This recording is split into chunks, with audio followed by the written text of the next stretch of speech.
झणझणीत हिरव्या मिरचीचा ठेचा करू। नमस्कार मंडळी, वेलकम टू निराली माय चॅनल। हिरव्या मिरचीचा ठेचा करण्यासाठी पहा, मी या 15-20 हिरव्या मिरच्या घेतलेल्या आहेत। काही जाड, काही बारीक आहेत। बारीक मिरच्या तिखट आहेत, जाड मिरच्या या पोपटीच्या आहेत त्या कमी तिखट आहेत। अशा मिरच्या स्वच्छ धुवून घेतल्या, पुसून घेतल्या, त्यांची देठ काढून घेतलेली आहेत आणि त्या मिरच्यांचा ठेचा करायचा आहे। तोंडी लावणं म्हणून सुद्धा खूप छान होतो। तव्यावरती ह्या मिरच्यांचे देठ काढून मी थोडेसे ते तुकडे करून घेतलेत आणि मग ते मी भाजून घेत आहे। मिरच्यांना डाग येईपर्यंत आपण थोडंसं भाजून घ्यायचं आहे। थोडंसं तेल मी त्यात घातलेलं आहे आणि मिरच्या पुन्हा चांगल्या भाजून घेते। या मिरच्यांबरोबरच दाणे तेही भाजून घेणार आहे आणि या हिरव्या मिरचीचा ठेचा खूपच छान लागतो।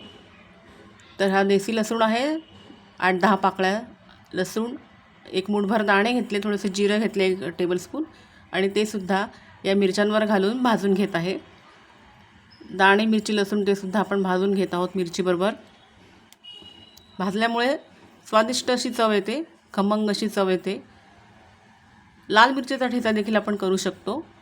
मीठ घातलेलं आहे थोडं आणि मिरच्यांना डाग येईपर्यंत चांगल्या भाजून घ्यायच्या, म्हणजे तिखटपणासुद्धा कमी होतो। भाजून झाल्यानंतर मी एका डिशमध्ये काढले थंड होण्यासाठी।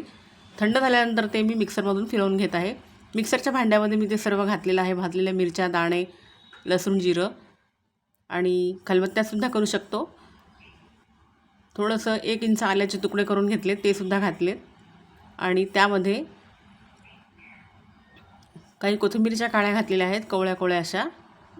त्यामध्ये फायबर पण असतं, चवसुद्धा छान लागते म्हणून कोथिंबीरच्या काड्या, कोथिंबीर घातलेली आहे ताजी अशी, स्वच्छ धुवून घेतली आणि हे मिक्सरमधून मी आता झाकण लावून फिरवून घेणार आहे। बंद चालू करत जाडसर असा ठेचा करून घ्यायचा आहे।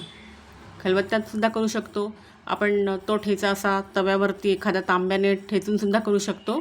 अशाही पद्धतीने ठेचा करू शकतो, हा पटकन होतो। तर हा मिरचीचा ठेचा तयार झालेला आहे पहा। तर पोळीबरोबर, भाकरीबरोबर खा, तोंडी लावणं म्हणून घ्या, 2 घास जरा जास्तच जातात। यामध्ये मी आता एका बाउलमध्ये तो ठेचा काढून घेतला आहे। लिंबाचा रस, एका लिंबाचा रस थोडासा तो घालत आहे।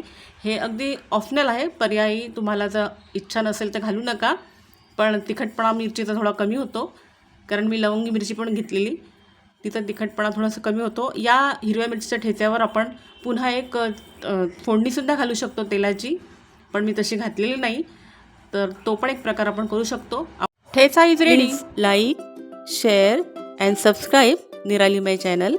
थँक्यू।